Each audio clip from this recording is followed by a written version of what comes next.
welcome back to Sticks and Strings. I'm Naomi. I'm Beth. I'm Eve. Happy Easter. We hope you're having a great holiday day, and thank you for spending a little bit of it with us. Grab your stitching, your knitting, your whatever Your craft crochet. you enjoy, your crochet, your knitting, whatever, and get ready for some conversation and some fun. And oh, don't forget your drink of choice. Yes. This is our drink of choice, as usual. McDonald's should send us something, don't you think? What? McDonald's should send us something. It's been Sponsorship money. Wait a minute. We started this in December of 2020, Mm-hmm. and it's now April of 25, and every single week, with the exception of one, Yeah, We've had I got McDonald's. Dutch one. McDonald's Diet Cokes for the win. All right. So I think Beth's going first. Yes. So this last week I had Sorry, I'm done gonna make noise.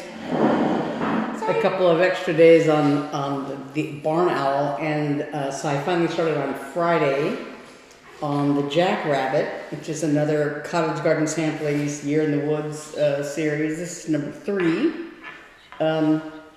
And when I started last week, I guess I started on Friday, and it's technically Thursday was 7 days, but I worked on it one more day because I was trying desperately to finish this rabbit, and I didn't quite get that far. But I did do I think last week I just finished the outline, the dark outlines of his ears, and the maybe the white in the center.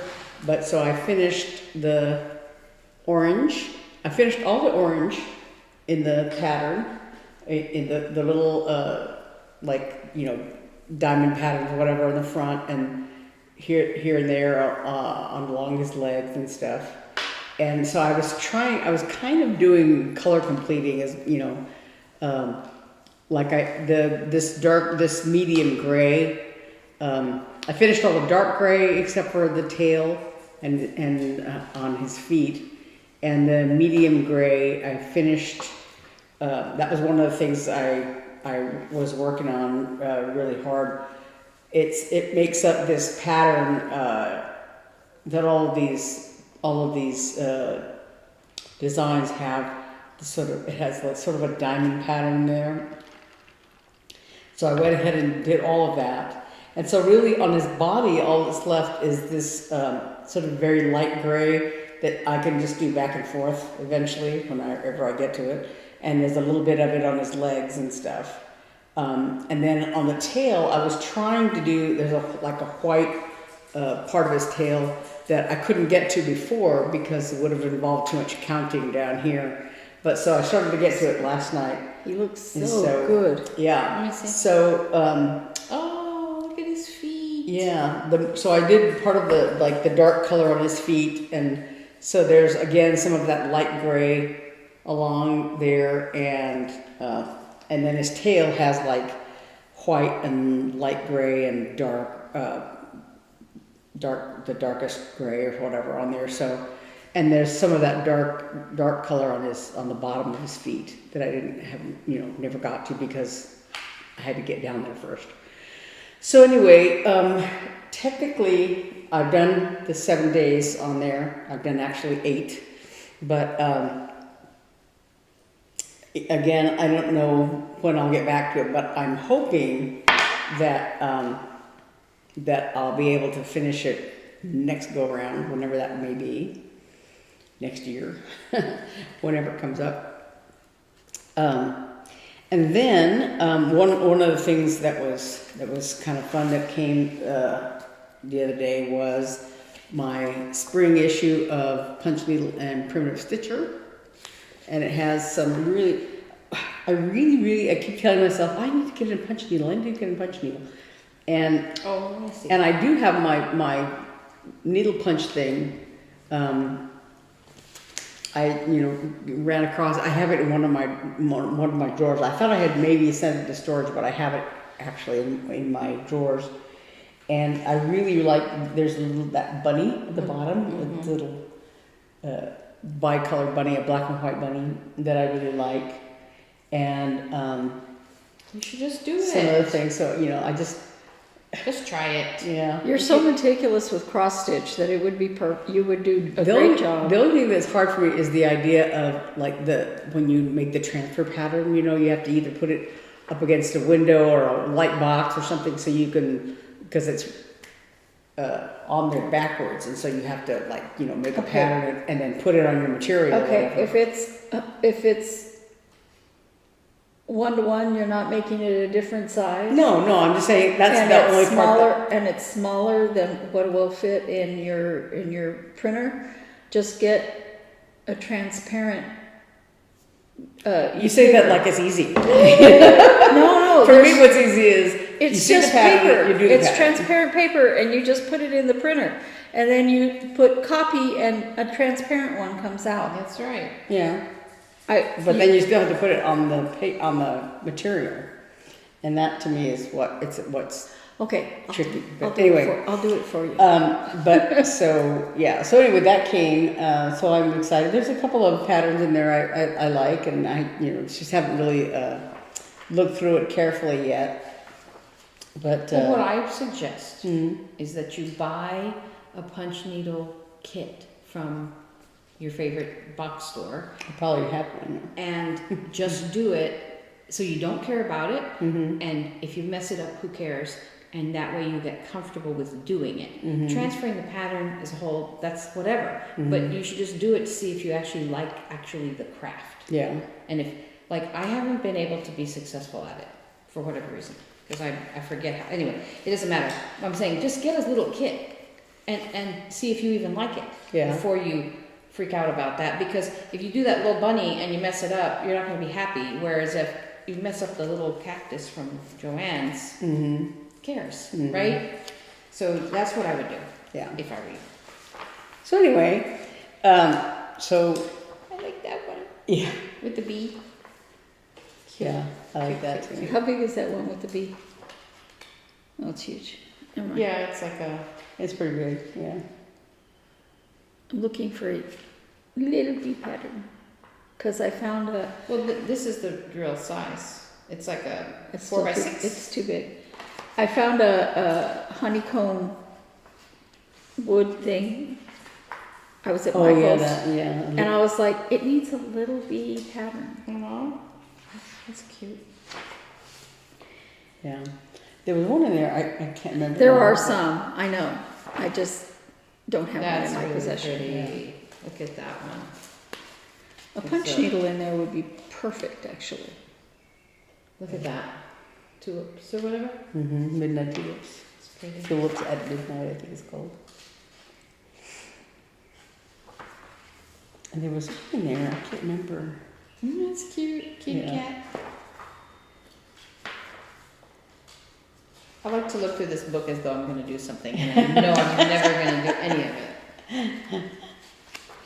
Anyway, But so my other dilemma is that now that I kind of want to finish the tail on this jackrabbit, so I might work another day on it. But then the next step is my two new starts from my WIP-GO thing, and one of them I've talked about before is Frostbite, and the other one is this Tiny Modernist Fox Snow Globe thing. And they're both pretty small. The Fox is only 80 something by 80 something, 68 by 68, and this one is 87 by 83 or something like that. Yeah, 87 by 83. So they're both pretty small, and I may actually be able to finish one or two of them. The Fox Snow Globe is small, but it's very complicated, and the Frostbite one is pretty small just on its own. But my problem is I have a lot of fabrics to choose from, and part of this is a fabric I also want to choose for this pattern, To My Dear Father. So I want to work on this Sunday, the 20th. It's my dad's birthday, and I have probably the day you're watching this video. yeah. So I have one pattern that I designed for my dad after he passed away that I'm going to work on regardless. But it's already like maybe a third or 2/3 of the way. No, probably 1/3 of the way done, maybe halfway done. But this pattern is one that I think it came out at Nashville this year. But I really like it. It's very colorful, lots of colors, you know, and all that. It's 114 by 103, so it's not really huge. But I've been trying to decide on fabrics. So the problem I first thought, like I said, the more choices I have, the harder. For which one? Well, just a minute. Okay. So the more choices I have, the harder it is for me to decide what I'm going to do. So I had thought at first that I would do frostbite on this. No, not this. Where is it? This. This Ada, because it is, it's one of those printed ones that's printed on this side and white on the other. So, but it has. I was looking at like this corner that's kind of more on the blue side, has a little bit of red, or this one, which is a little bit lighter blue. But I think if I use this, I would use this corner here to just put it in, okay? So there's that choice. That's 14 count Ada? This is 14 count Ada. And the other choice for this particular pattern would be this, which is 25 count Lugana. So this is like much bigger than I would need for that. The fabric for this, if I finish it square, or probably only need like, they finished it on 9x9 in a 9x9 frame, but it wouldn't necessarily have to be that big. I bought last week. I showed a standing kind of chalkboard thing that's like 6x8 or something, you know, something around that size, and that would be big enough for that. So I wouldn't need that much fabric on the outsides of it, on the edges of it. A question, this circle, this dark circle behind the snowman is stitched, Yes. right? Yeah, everything in there is stitched except this light dotted blue fabric. I see. Yeah, so the white to this, you know, yeah. So, and I don't know if this is the right shade of blue, because the dark blue of the little circle might actually clash with this. But I liked it because the white would stand out. Yeah, very nice. right. On this, the white would be a little more questionable, whether it would be enough of a contrast. I'll tell you it won't. Yeah. I've stitched on that fabric trying to get white to show up. Yeah. So there's this. There's also...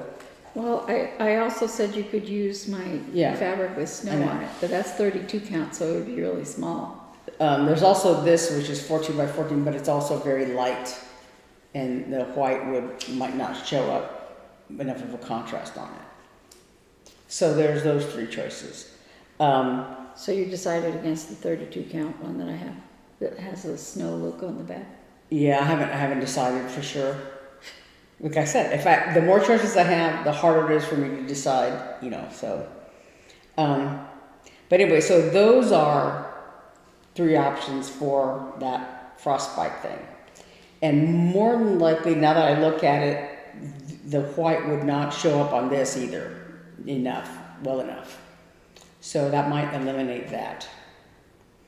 So then the question is between these two things, I think. So my first initial thought was, this is a weird blue color. Yeah, it's an.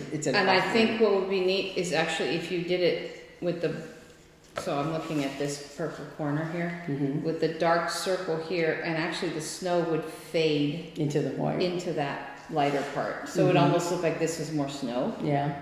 With like a snowy background and a kind of a sky, and then that darker circle there. So I kind of like this corner for that. Yeah. That's just my thoughts. Made your decision. That is actually a good decision because and I think it's okay if the white doesn't stand out, because then what it makes it look like it is fades that, into that this is the landscape. Yeah. on which that sits, and it just kind of fades in, and Yeah. it won't be fun to stitch, but that's It my won't be thoughts. hard, it won't be difficult. Okay, I have to interrupt you because look at this pattern I found. Let me see. It's called Beetle in Bloom. Oh, yeah, I saw that, Yeah. yeah. Is that a It's punch a needle? punch needle. It's Mhm. gorgeous. Yeah. Yeah, yeah, I saw I that. love it. I'm gonna take a picture so I can put a I have picture. enough bugs. What'd you say? I said, not for me, I have enough bugs. You have enough bugs, but that's why I thought it'd be right up your alley. Okay, so then the other new start for this month is the Fox Snow Globe. And I had originally thought of this fabric. This is, I think it's 32 count, as I recall. It's a scrap of something, that I used before, so. Mystery fabric. But it would fit on this. This is like a tea-dyed, 32 count What's this for? linen of some kind. This Fox Snow Globe. Oh, So, and I think all the colors in it would stand out well enough against this. It's a fairly neutral background, and I think it was stitched on some kind of neutral. I should say the picture. It's not really stitched. It was a freebie, I think, from Tiny Modernist. But so, like in the little picture, it's sort of a neutral, background. So I think this would work fine on that. So I think that's, but I'm not sure which one I'm going to start. I haven't, because I was like making a decision. It's so hard for me to make a decision. So I hadn't started it. But then also, for this, to my dear father pattern, this requires basically like a 12 by 12 piece of fabric, maybe a little bit larger or smaller depending on the margin you're looking at. And so I had thought of this is Carolina linen. It's big enough. The only thing I don't like about it is that it's a kind of a loose weave. It's a very loose, but it's very neutral and would work well, I think, for this design. This design, the model on this one is looks like it's about the same kind of a very neutral. It looks to me like it has a little bit of a blue tinge, but it may just be the photography. But the design itself is very colorful. It has blues and greens. this would be so pretty. So I think that would, yeah. The only thing is that I hesitate to work on this kind of fabric just because it's very loose and it's very easy to pull it. You get these weird gaps in it. The other thing I was considering was this color, but now that I look at it, this is probably too dark. And then this I think is too small. Yeah. It's 8 I by really 8. like but this. it would Even work. I think that one's pretty. if it has challenges, I think it'll be really pretty. Yeah. So So there, all your decisions are made. so that was my dilemma. And the other thing is, the other reason I have all these fabrics is the spring mingle is coming up the first weekend in May. A spring mingle of Lindy Stitch's virtual event. You can still get tickets for that. They're like what, $12, $10, $12.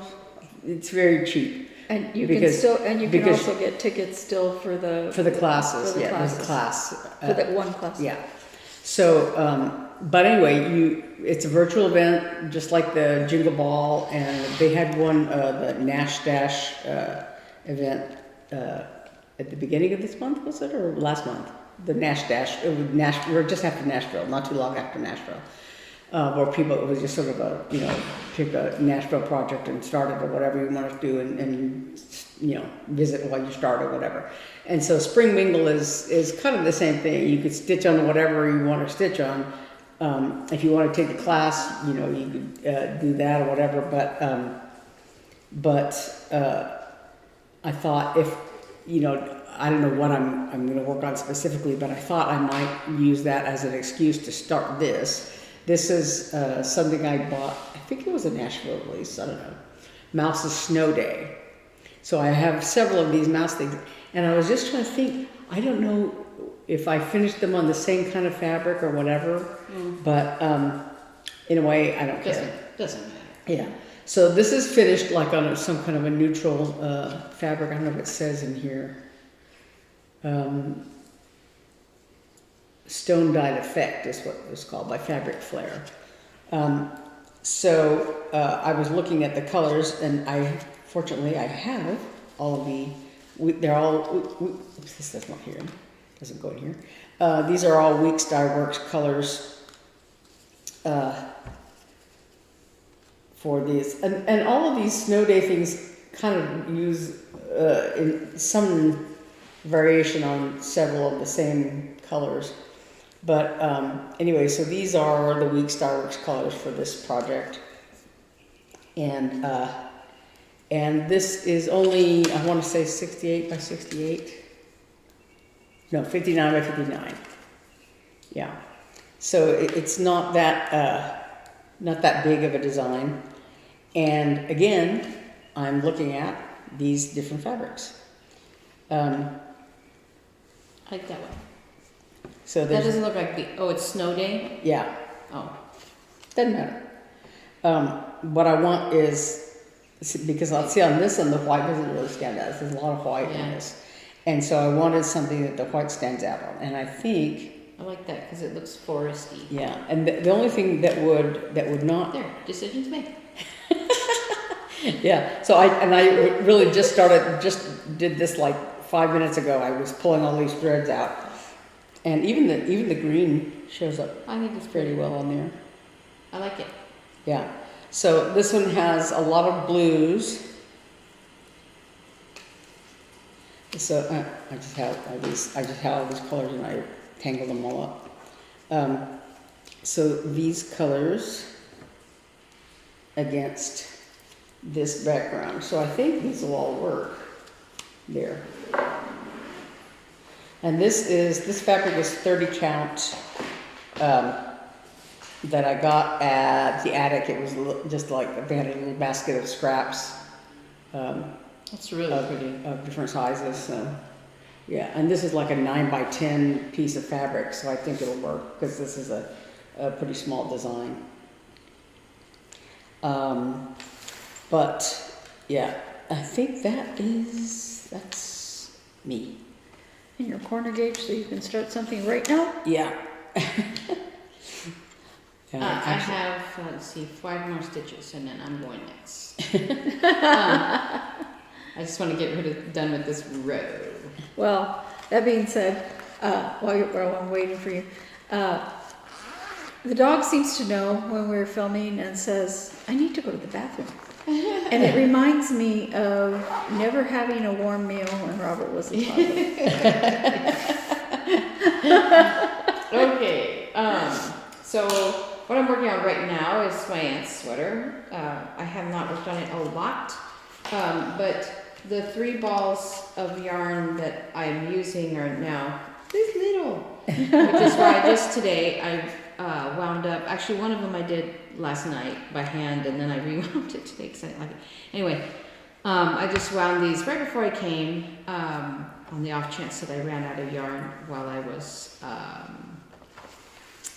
here, and but I wound these on my Swift and ball winder, and then I have 2 more skeins, hopefully for the sleeves, in some combo of all this yarn. It's supposed to be enough. So, so this is what I'm currently working on right now. But my major push for the week, and I'm very proud to say I finished Hannah's notebook. I'm going to move this yarn out of the way. Here is the notebook cover, the journal cover. This is called the Creative Life Companion by Arabesque Scissors, is the pattern. This obviously is the cover. The spine is a little bit different fabric, and the back and front cover are the same. So it has magnetic snaps, of which I'm very proud, that I put in. Remember the search for snaps last week? So, so this is the outside, this is the back.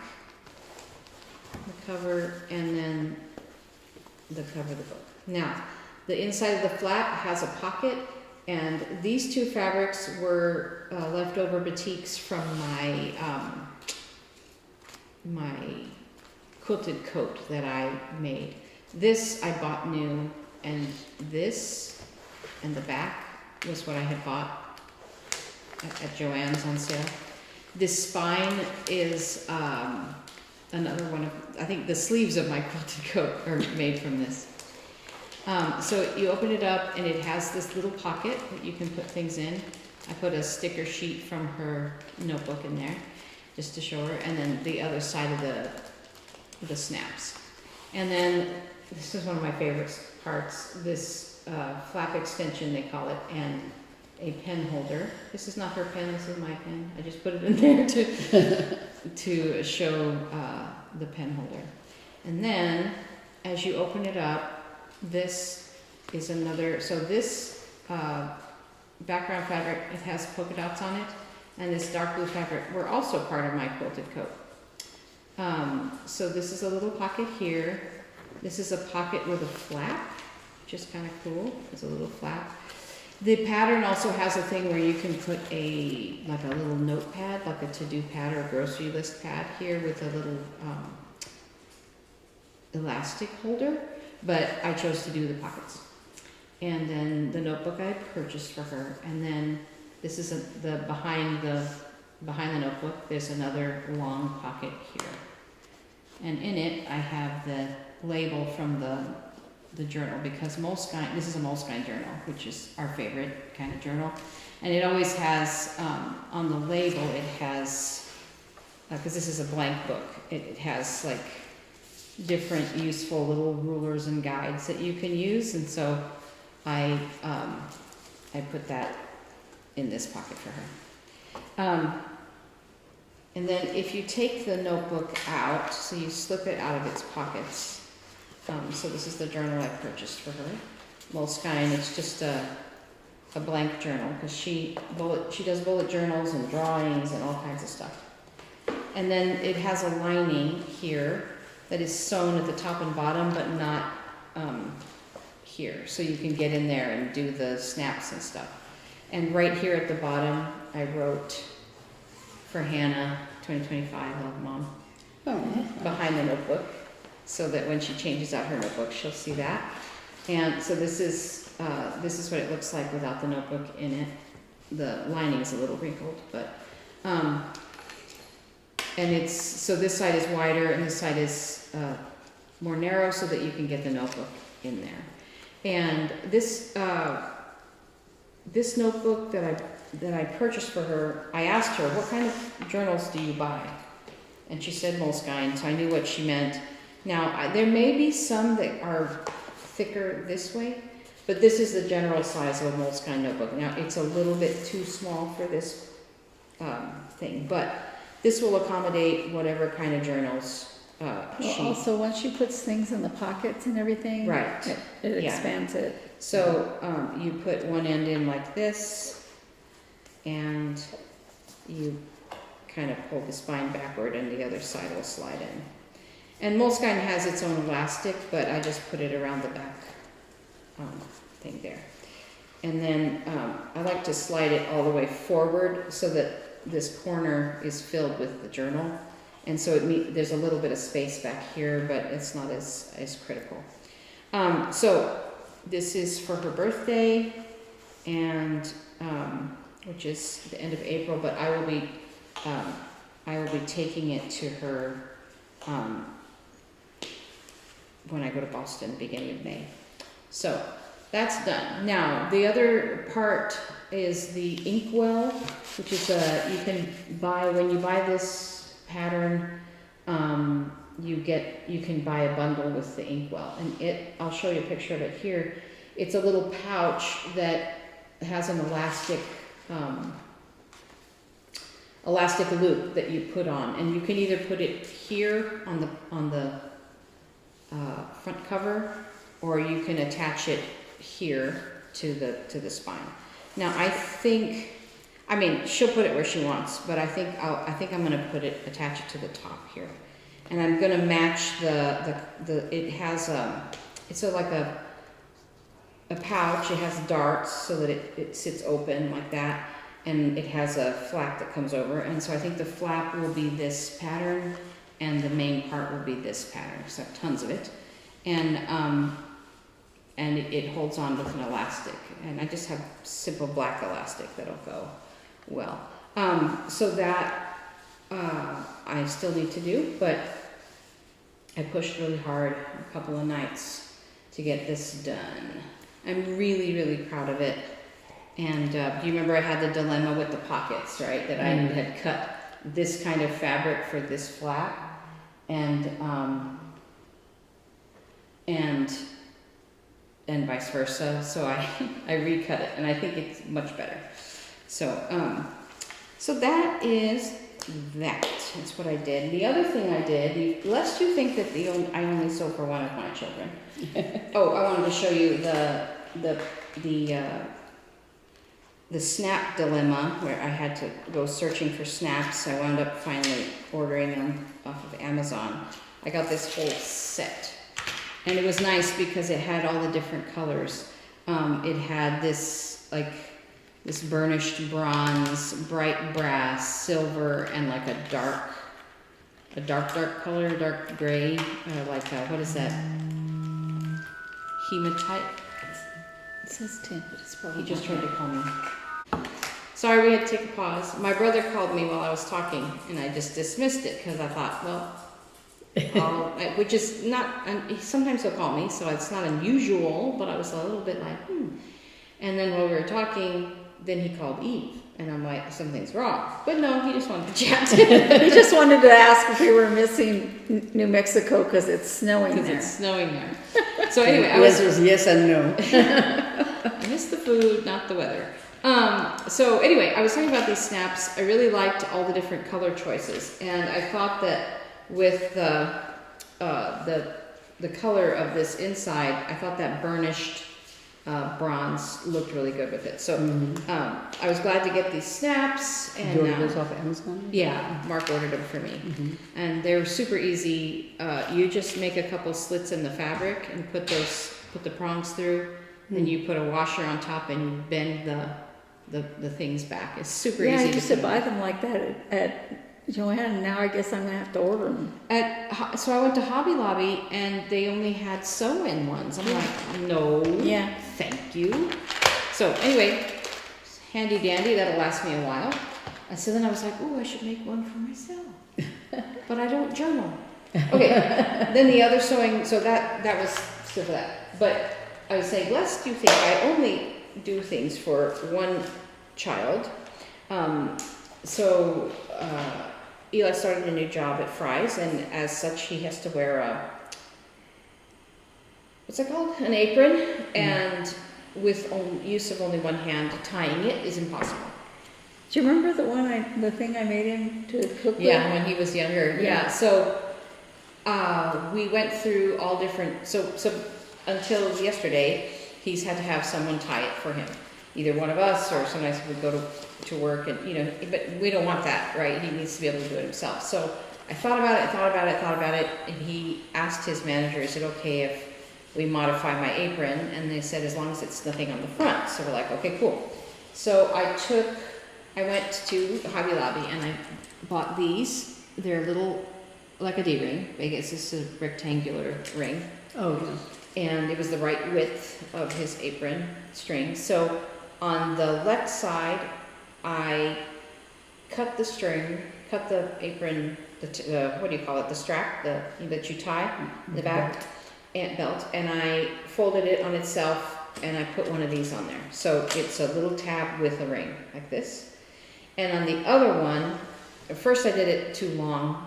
I used the very end, but then realized, anyway, I cut that one as well so that it was about, 2/3 of the length. And on one end, I folded it like this, and I put a hook Velcro, and right here I put the loop of the Velcro, so that you put it through the D-ring and you can loop it on itself, and it's very long and roomy. So it's closed, but then he can put it on. So because part of the problem is reaching around to get the strap and bringing it this way. So it's already attached. And then I put a loop, I measured it on him, and I put the loop Velcro basically right where it would be in the middle of his back. So he just, he puts the apron on, unhooks this side, cinches it tight, and hooks it back to itself behind his back. The problem is, the one problem that we have is that the strap gets twisted around. But I don't, just run your finger like that and straighten it out, and then you can Velcro it on itself. And he went to send himself to work yesterday and worked fine, and nobody even noticed. He said, "I'm like, well, that's good. Nobody noticed." And so it keeps it nice and tidy, and because the Velcro's on the end, it's not hanging down at all. I mean, you know. They have so many people with disabilities at Fry's that it's nice that they let you modify that. Well, like, how could you not allow it? So anyway, so that was a major project this week, was getting that done for him. Because when Robert was in kindergarten, the teacher said, "I don't tie shoes, so if you don't know how to tie shoes, your child, and I'm going to tell them to go find a friend that knows how to." I'm like, "Okay, Robert, we're going to go buy some Velcro shoes because you don't embarrass people that way." Yeah. So so I did that, and that was my other major accomplishment this week. So that is all. And did you want to talk about this? I just bought some for Hannah's birthday. I bought her some pens to go with her journal, with her inkwell. So they're just like Uniball gel pens, but there's nice. colors, different colors. Yeah. Each one's a different color. This is really nice. Yeah. This is perfect. Cool. So now she can sketch in color. Yeah. And this is what Eve is sending for her birthday. Yeah, I showed it last week. We showed that last week. Yeah. Cute. And that's me. Okay, I'm trying to pull a thread to the So back. while Eve is talking, this right here is the Be Happy that she finally finished. Oh yeah. And she's giving it to me. I FFO'd that. Because it's gnomes. I finished it yesterday. And look how cute.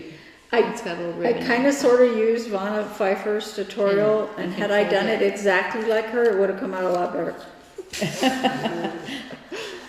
I think it's great. So it's a little flat fold. So that is going to go. I thought on a desk or, on a mantle or whatever, Really cute. that way it can be folded flat for you to put away for another season or something. I really like it. Thank you. Okay, so right now I am working on Robin by Keep Patterns by Maria Bravko, and she's on Etsy, and her patterns are indeed very cute.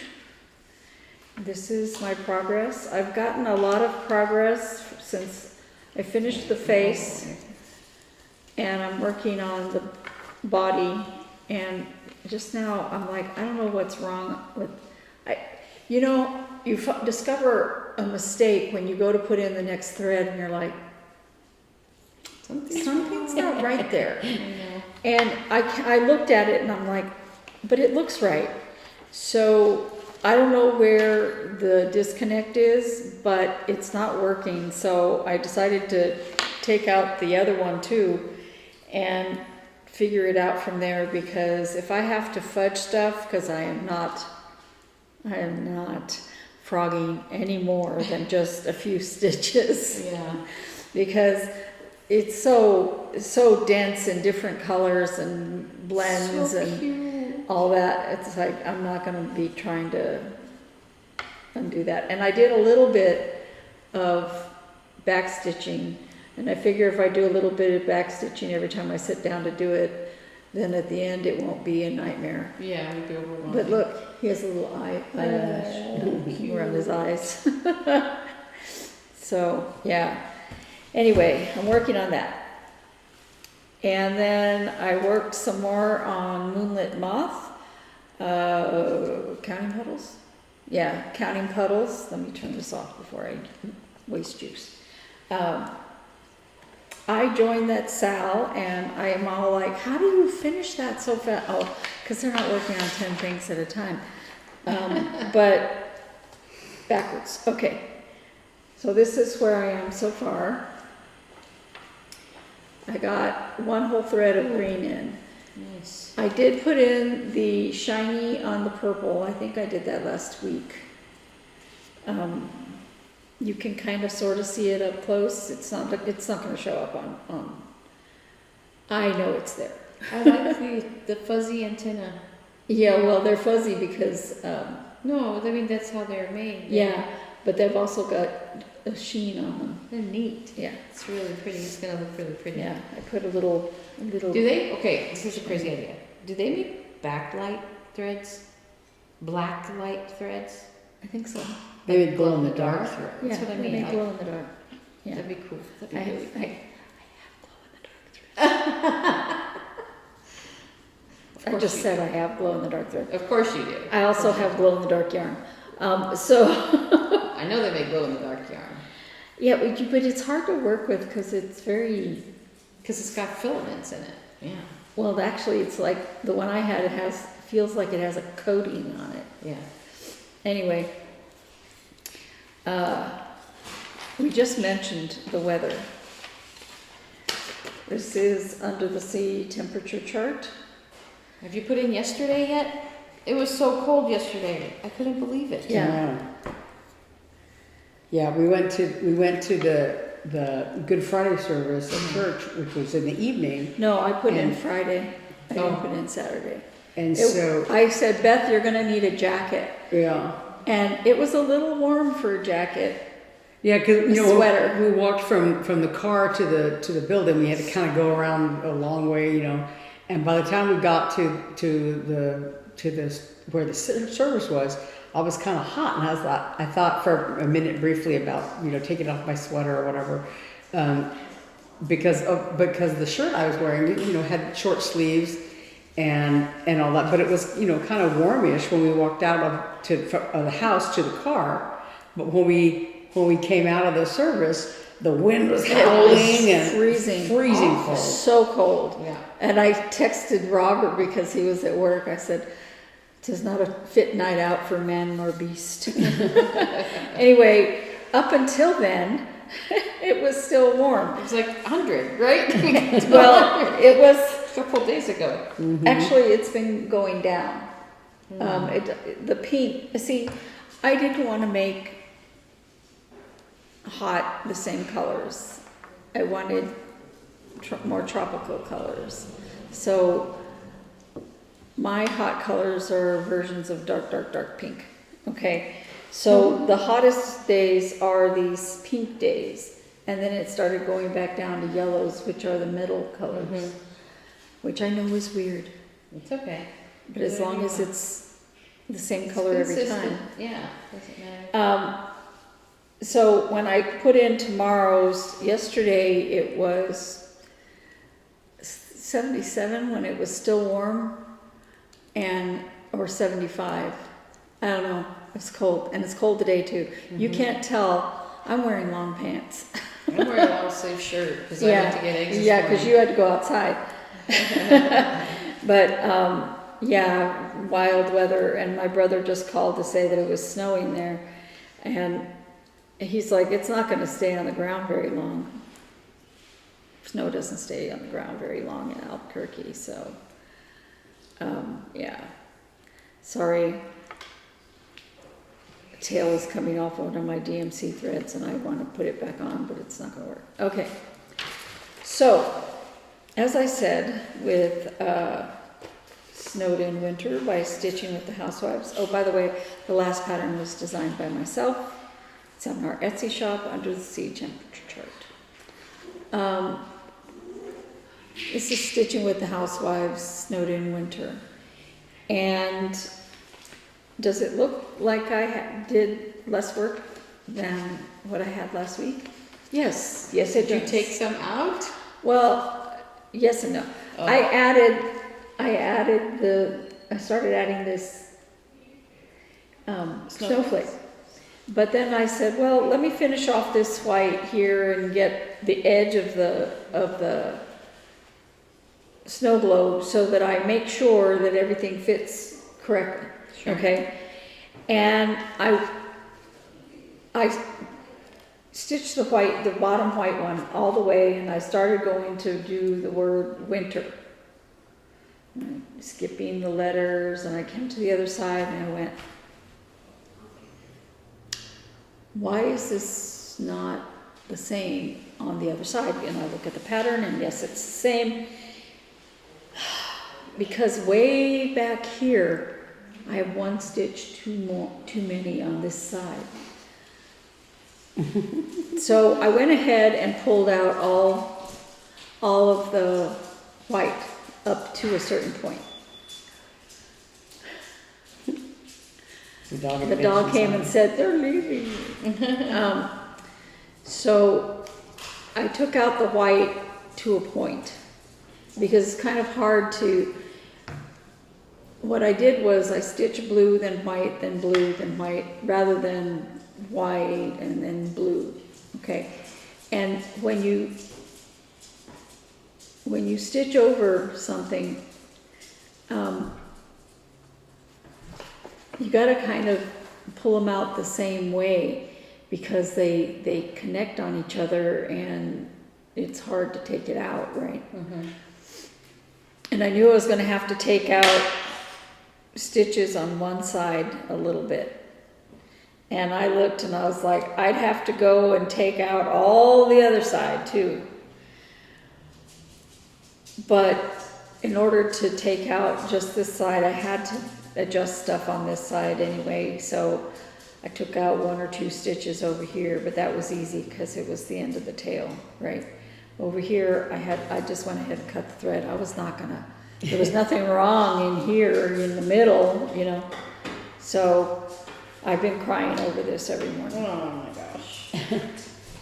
But it'll eventually, it's, you know, it's right now I'm on the home stretch on fixing it, so, yeah. And then I did a tiny bit on Tiny Modernist. On this cute crocodile by Tiny Modernist. And I keep wanting to say cute alligator, because this is an alligator. They look different. Let me see. Crocodiles have a skinnier face. Yeah, they have a pointy nose. Mm-hmm. Anyway, that's okay. She can call I it saw a crocodile. video of a crocodile and an alligator fighting. And the comments were full of so many jokes. Like, you know, see you later, alligator. It was so funny. So basically all I did was add some pink here and down here. I don't think I did any more over on this side. Like I said, I just did a little bit one day. I think I did it one morning when I found out what was wrong with the snowman, and I went, I can't work on that snowman right now. Too bad. Plus, my mornings are not peaceful right now because of the dog interaction. It's getting better, but...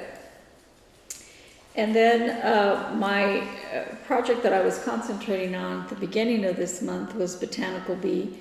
And I had foolish high hopes that I would get done with this bee.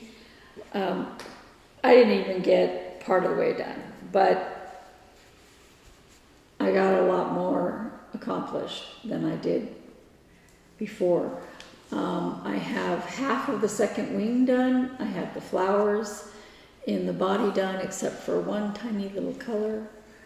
So I'm getting there. I looked at the percentage that I'm done on this robin, and it says I'm done 66%. I've done quite a bit in the last couple of days, and I'm still only 66% done. And that does not include,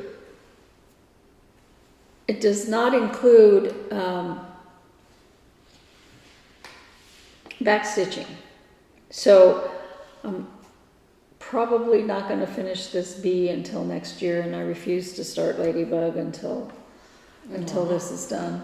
even though I really want to, because I have enough new starts. I was going to do 25 and 25. So far, I probably have 25 already. So, as I said last week, I have all the threads now for this, and I have the fabric for this. And I said, I shouldn't start this, but I want to. I shouldn't. But I love berries. I absolutely love berries. I'm not going to FFO this berry until I have a sewing machine, though. But who says it'll be done until I have a sewing machine? So I said, well, okay, I'll go ahead and start it, because I couldn't stand it. And this is my start. Now, you may notice, and I hope I started it high enough up to get the bottom part in. I think I did. I think I measured it correctly. If I didn't, I'm just going to deal with it. But because you need 5 inches above the top for finishing so that the berry closes, right? So that is about that far. So you can tell it's pretty much centered. But you may notice that there is a hoop line here. I started stitching it in hand, and I didn't like the feel. I like stiff fabrics. I did not like the feel of this fabric. It's very stiff, extraordinarily stiff, and it's a linen, okay? But, so my first couple of stitches on this, I felt like I was using rope on canvas. That's the berry? Yeah. Oh, huh. You don't know how thick the pearl cotton is until you try working with it. I'm like, this is rope compared to, the DMC thread. Right. And I'm like, oh my gosh. And then you can see some of it on the back. And the fabric is so thick, it's like canvas. And you have to you use the full length, full thickness? Uh-huh. Oh, wow. And so Oh, wow. I didn't like the way the stitches were looking. So I went ahead and put it on a hoop to get a more even look. And as I progress, I think my stitches will look better, just because I'm getting used to a new thing. Can I see the pattern? But I can't wait to have this done. I want this giant berry. It's gonna be cool. Huh? It's gonna be cool. Yeah. And she has the templates and the finishing instructions on her website. I already kind of sort of looked to see that she had them, because there's no finishing instructions at all on the there's no template or anything like that. And the reason being that you have to print it out bigger than what you can put on an 8.5 by 11. Mm-hmm. So I can print it on an 8.5 by 11 and take it and get it enlarged, which is probably what I'm going to do. I like she that has other options. She shows a little picture of the whole thing Yeah, there. yeah, I love. That's She always really does nice. that. She always does that, and she's the one that's doing the class for Spring Fling, Oh, and I'm nice. like, I want to take that class, but it's so expensive, and I have enough starts. I have enough new starts. Maybe yeah, she's doing that. This bee has knees or whatever. It's a box. Yeah. It's not a mattress finish because it's not flat, but it's kind of sort of like a mattress finish. Anyway, and I do have a second new start, which is what was on my WIP-GO. I started Tiny Modernist Winter Deer, and this is how far I've gotten. That's so cute. I went ahead and after working on, and the first day, I don't know, there were so many things going on that day, but I said, I'm going to sit down, I'm going to start it, and I didn't work on anything else that day besides this, except something for a very short amount of time. Maybe that's when I started the berry, but I kind of want to finish this before Christmas. It went that much in just a short amount of time. It went pretty fast. So it's not a big pattern, you know, and I tend to have too much to do at once. Anyway, that's me. That's you. Yeah. So, question of the week. Last week we asked how you like to finish things. We only got 2 answers. Vicky's like, I haven't finished anything except for a couple things that she had professionally framed. But she's trying to build up the courage to finish something on her own. She's watching tutorials. Go, Vicky. And then I watched that tutorial like 5 times. Yeah. Yeah, I was gonna say, that's kind of how I got started finishing things. Yeah. Other than framing was, especially Vonna Pfeiffer's tutorials. She has tutorials for everything, from making cording to doing flat finishes to doing stand-ups to doing everything. Yeah. So Really cool. So the other keep going. answer. Yeah. And then Chris Cook sounds like she does a lot of unique finishes. Sometimes she'll see something like at a yard sale and think that needs a cross stitch on it, or the other way around. She has looks for something specific for one that she already has. So that Emily that I said, you know, I started watching her floss tubes. She was doing hands-on design, these little round. It's a set of 3, and it's like 4 seasons.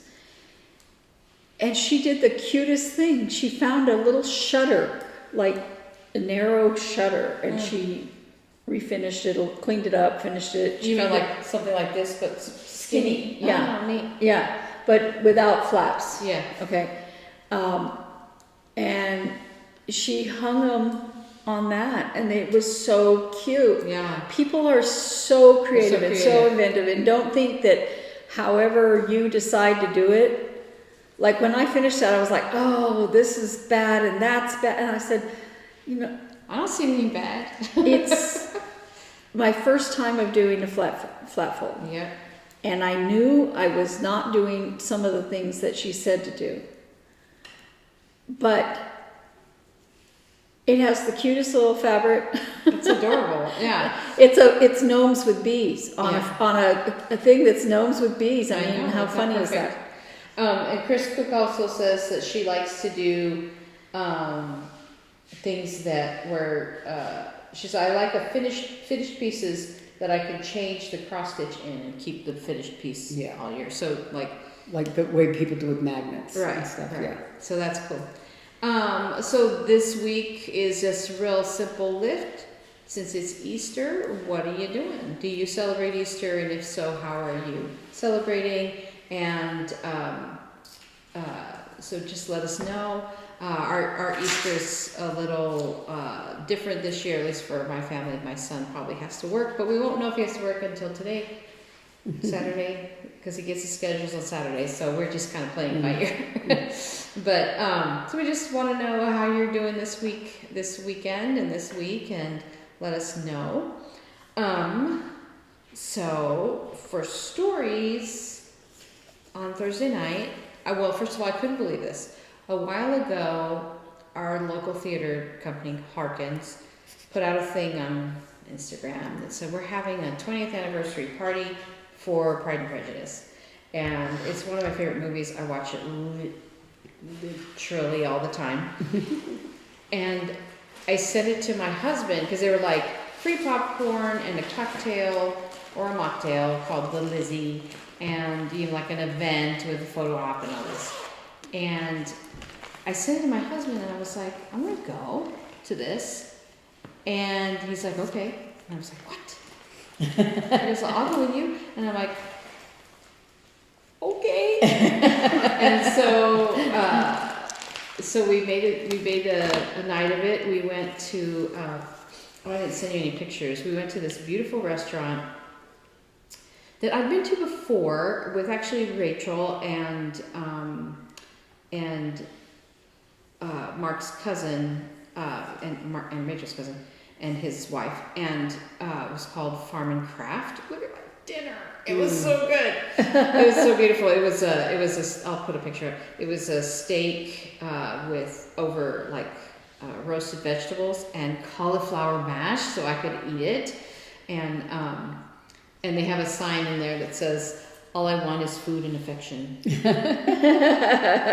So I like that. And so we went there, and then they had like in a little bag you had your drink voucher and a sticker, Mr. Darcy sticker, and fancy paper plates and everything. And they had I didn't take photos of it because our hands were full.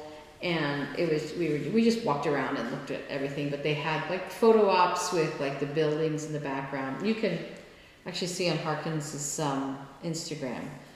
They have photos. Actually, you can see just the top of our heads behind these people in one of those pictures. Anyway, they had a photo op. They had a calligraphy station, which I kind of wanted to go to, but the line was super long. And I'm like, and they had the ribbon shop, and then they had a drink station, and then you could get your popcorn at the regular place. So it was a lot of fun. And it was so funny though, because Mark kept going, "Okay, so is this the one that's set in the Civil War?" I'm like, no, that's Little Women. And he goes, "Is this the one that has the double wedding?" And I'm like, "Double wedding?" And the only one I can think is, I said, "I think that's Sense and Sensibility." Yeah. Although it's not technically a double wedding. Yeah. You assume it's a double wedding. Yeah. In the movie. I'm like, "That's Sense and Sensibility." He's like, "Oh, darn it. Is this the one?" And he kept asking these questions of all these movies he's watched basically over my shoulder. I'm like, no. He's like, "Oh, darn." And then he could not get over the age range of the people that were there. First of all, there were a lot of ladies, young women, and women of all ages, but a lot of people were dressed up in their little empire waist dresses and stuff like that. And he's like, "I don't understand. There's so many young girls here, like young girls." I'm like, "Yes, this is a very popular thing." And I forgot to tell you that in one of the photo ops, and I should have taken a picture of it for Hannah. There's a big hand you can put on for that scene where Darcy does flex. The hand flex, which it like everyone swoons over, and I'm like, he's like, Mark said, "Did he do that because he didn't like touching her?" I'm like, "No." And exact opposite. And apparently that was it's like the sexiest moment of the whole movie. And apparently that was like totally improvised. Yeah. Matthew McFadden just Yeah. And I saw an interview with him where he's like, I was intimidated playing it. I didn't think I was dishy enough. Yeah. And I'm like, "Oh my God, you were so dishy." Anyway, so they had a big hand you could put on, and it was funny. But he's like, "I don't understand," because he thought it would be all people my age because it came out 20 years ago. Yeah. But it was all people like Hannah's age. And I'm like, "No, they love this movie." And then he's watching it and realizing it's about women that age, that young, very young age. And he's like, "That's why it's so appealing." And he's like, the demographic is like, symphony should do that. I'm like, "But it's mostly just piano, honey. We can't play the score to this." Like, "Well, you could rearrange it." I'm like, "No, stop." And that's Johnny's Tuesday. I know. Like, I know that guy. I know that pianist, but sort of. And he's old now. But so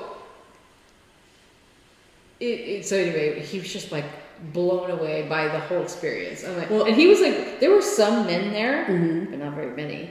And I'm like, "I'm so proud of you for agreeing to go." When I was young, when I lived in Little Rock, I was probably early 30s, I guess, or something. But anyway, there was a guy there that I had a crush on, and actually he lives in this area now, and he's married. But anyway, but he's very tall, he's dark haired, and he was just gorgeous, you know. And every woman at that church, both people my age, his age, and older women, everybody thought he was gorgeous. All these older women had this big old crush on him. but it's but you know, it doesn't matter how old you are. You know? No, I know, but it's just like now I'm thinking I'll see some guy and I think, oh, he's really good looking, and then I realize I'm old enough to be his mother. Yes, oh you know, because you don't feel your age necessarily until you sort of look at. But I think his point was the movie is about young girls, and I'm like, and it's also really not. I mean, you got these two guys, but it is really, as Jane Austen will be. It's not, it is literally from, like, I realized for the first time watching it, that when Charles Bingley finally proposes to Jane, you don't even hear his proposal. Yeah. You only hear him say, I've been the most, but the unmitigated ass. Unmitigated ass or whatever. He says something else before, I can't remember. Complete unmitigated ass. And then you cut away, and then you cut back to her saying yes. Like it like he's almost irrelevant. And so that I think is why.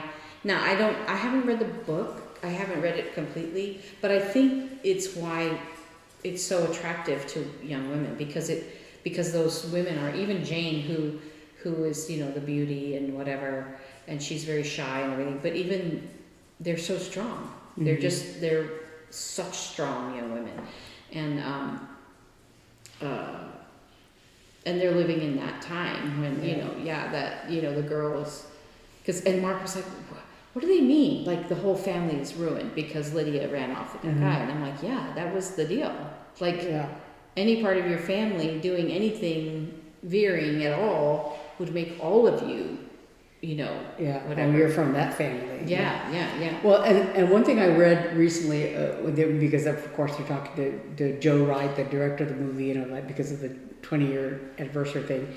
But he was talking about how the reason that he wanted to cast like Keira Knightley and everybody else was, and the girls that play her sisters, was he was looking at people in the same age range as the characters. And because like Jane Austen was only like 21 or so when she wrote that, and the character of Elizabeth was 18, and that was about around 18, and that was around the age that Keira Knightley was, and I think Matthew McFadden was 27 or something like that. You know, so they're all very young people, and they're all age appropriate for the characters, you know, in the story. And you know, I watch all those first time watching videos on YouTube about you know, and so this movie I watched several times that way, and it's amazing that like all those people say, well, you know, I don't really watch rom-coms, and I don't really watch this and that, and then by the end of the movie they're like, oh my god, these are good. Well, and you know, the one thing, like, I want them to kiss. I I know. You know? Nope, no kissing. But what's cool also about this movie is the way it's filmed. Like the whole ball scene, how it's just one take, like just following them through the ball like that, and then following them back out. Like it's really amazing. I hadn't really noticed that until I saw some guy that I guess he did a video. He's like, why are people not talking about this? And then he highlighted all those one long takes and how people just kind of come in and out of the scene, and the camera just amazing. You know, and so Mark was like really surprised by that, you know, and I'm like, I don't just watch for the romance part of it and at all, you know. I really, it's just so beautifully made, and the color wash of the whole thing, that blue, you know, sort of, and everybody like struck by how beautiful it is, like all the things, like when she's standing on the top of that cliff, even the beginning, you know, my favorite scene with the bird song and stuff like that. At the ball where they're dancing and kind of arguing, talking, and then all of a sudden everyone's gone, and it's just the two of them. I'm like, it's such a good scene. It's so powerful, done that way. It's really. I like the thing I like about the opening ball. You know, when they first meet Darcy, was just how lived in and ordinary it is, instead of being very stayed and very costume drama-y. You know, that these are, you get the sense that like these are real people. They're wearing real clothes. They live in the real world. You can almost smell it. Yeah, and that you know that they don't look prissy and fancy. Yeah. But they just look like normal people, like you would see if you went to the bar and you would look at the line dancing or whatever. You know, that kind of thing. Well, and like even when she's Brenda Blethyn, who is just amazing actress. Yeah. Well, when they're waiting, they're just sitting around, and she's laying on the couch, and she's seeing green sleeves, and I'm like, oh, she's so good. I could talk about this movie forever. But so that was a lot of fun to do that, and but I forgot my Harkins cup, like an idiot. Oh. Would have been just one more thing to carry around, but I had to buy a big Coke. Do you want to know how much we spent? Well, we had already bought our tickets, right, and everything, so we had the free popcorn and the free drink. Oh yeah, here's the drink, the Lizzie.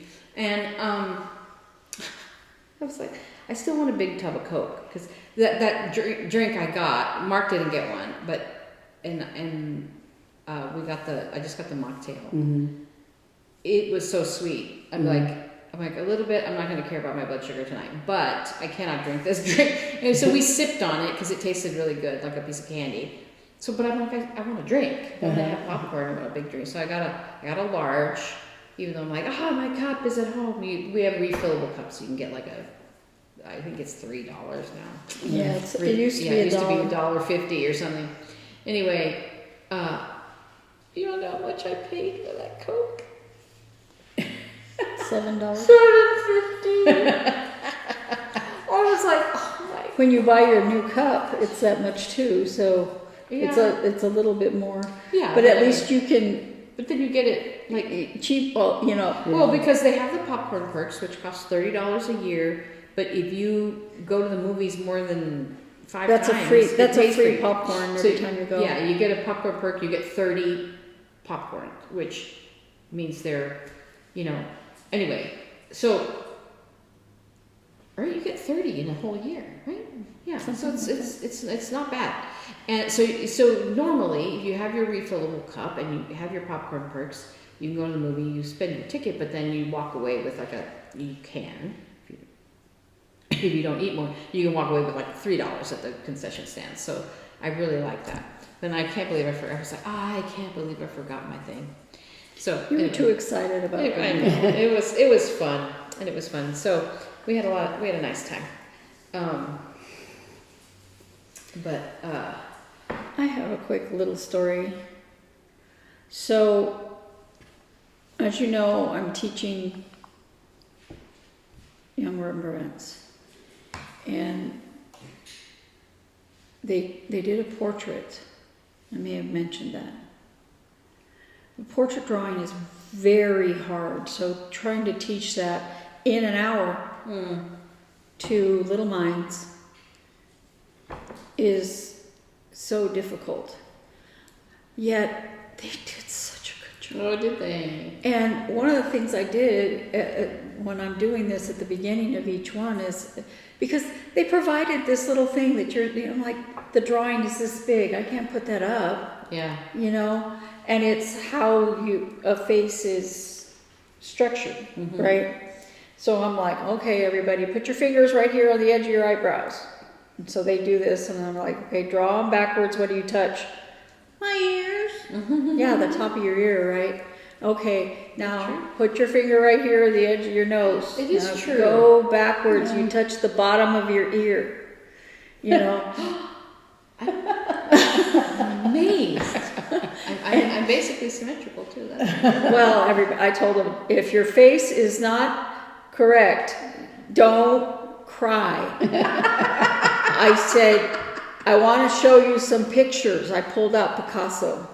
Mm-hmm. He made a lot of money. He's famous. And he put the ear way over here and the nose over there. And one of them, the guy goes, I really like that picture. And my work here is done. Yeah. And the thing is that I try not to let them count on the hard. I try to let them count on, understanding what a face looks like when you're drawing it, right? And every time, if I took a picture of a photo, I said, my phone is recognizing that that's a face. Mm-hmm. You know, so that they understand that you may look at it, because artists look at their work and they think ugly. Yeah, they criticize. Yeah. You are your own worst critic. Like, I look at that and I see everything that's wrong with it. But here's the thing. I don't see any of it. That's you. That's what you're going to see. I look at this and I see, oh, this stitch isn't a perfect stitch, and I don't care. I have to not care. And my favorite art instructor said, and I keep telling him, don't erase. Unless I tell you you need to erase, don't erase. Mm-hmm. And if you want to redraw it, I said, just redraw it first and then erase the one you think is bad. Don't, because you'll just draw it the same. Mm-hmm. And my favorite art instructor said to me, you have to understand, when you're not making it better, you're just making it different. Mm-hmm. And I said, concentrate on keeping up with what we're teaching and believing in yourself. I will let you know if there's something you need to change. But otherwise, just go for it and stay with what you have. And I just love when you see that expression that they have when you say, the camera knows that you made a face. Mm-hmm. You know? Because when they look at it, that's not what they see. And when I look at it, I see beauty. And that used to happen all the time when I was working with developmentally disabled adults. Mm-hmm. My boss was like saying that he thought this one picture, he goes, I don't know, about, you know, maybe you should. And I'm like, no, that's her art, and I think it's beautiful. Mm-hmm. And we showed at the fair, and we put prices on all of them. And that one that he said was so bad, it sold. Mm-hmm. Because there's beauty in the simplisticness of it. Yeah. You know, Absolutely. and there's beauty in the. That's why people like Picasso. Mm-hmm. They see, everybody sees something different. That's why people like. Name escaping me. Threw paint at a canvas. Pollock. Yeah, Jackson Pollock. Because it was the colors he chose, not the fact that he threw paint at the canvas. Well, I personally. but also throwing don't- paint at a canvas is a brave thing to do. Right. At the point where he was doing it.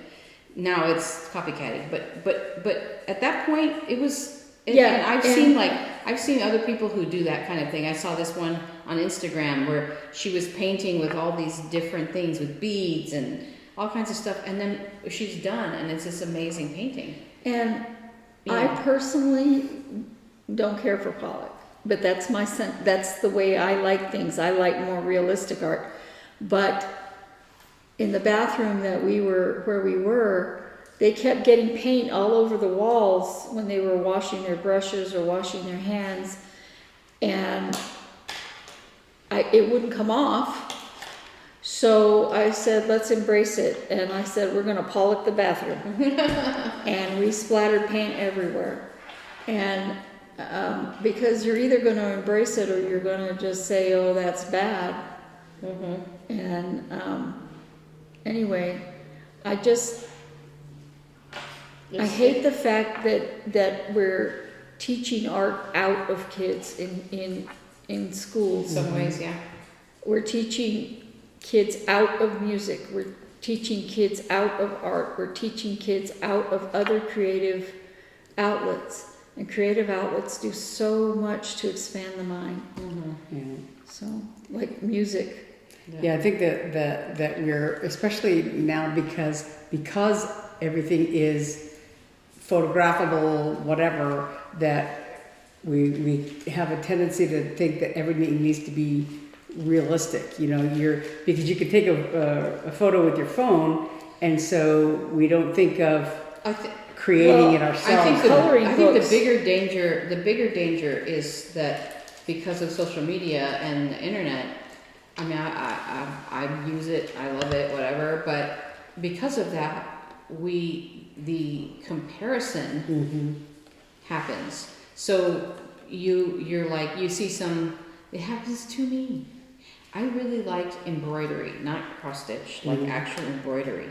But She doesn't like cross stitch. I mean, I like cross stitch. You know what I mean? I mean, I love embroidery too. I'm really attracted to the embroidery that I see, but I'm intimidated because I see this beautiful perfection of someone who's been doing it for 3,000 years, and just like but I don't feel intimidated about knitting, but I'm afraid to try something like embroidery because of that. But if there were no internet and there were no Instagram, I would be like, okay, I'll try it, which is how I used to be. You know what I mean? But I think, especially with people, with young people today, they literally live their lives thinking about Instagram moments. And then if what they're doing isn't, like, there was a woman on this Facebook. I'm not on the page, but it popped up as in my algorithm of like knitting for beginners, and she's like, I'm knitting my first sweater, and she put a picture.